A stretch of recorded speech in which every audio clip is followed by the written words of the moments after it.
So the waves will be projected on the white plate. So we can run it and see how it triggers waves.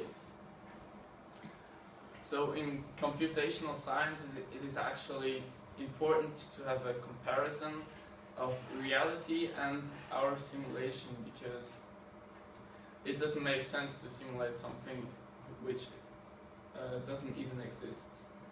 And yes, we did a lot of experiments, and we focused on 4 of them because we could easily implement them on our computer, in our computer simulation. The first simulation that or the first experiment that we did was the circular wave. This is a very simple form of the wave. It simply runs here in the middle we have a prong that sends out pulses, and the wave comes out in a circle. This is very simple, but also easy to simulate, so it was a good starting point. Next, we tested the circular wave with a single slit.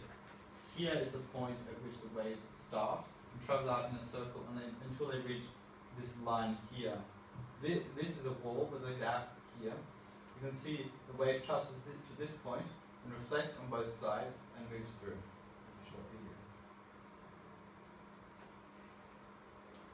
Next, we tested a linear wave with a double slit. This is also similar to the previous experiment that has a wall with 2 slits located here and here. In this double slit experiment, we can see a light interference pattern, which Adrian talked about beforehand.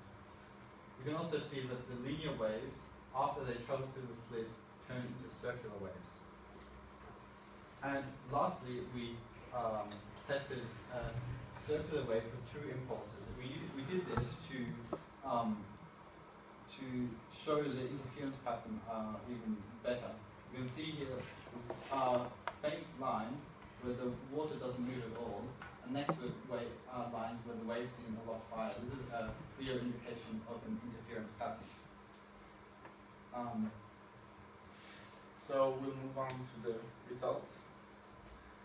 And we can compare the experimentation to our simulation, and we see that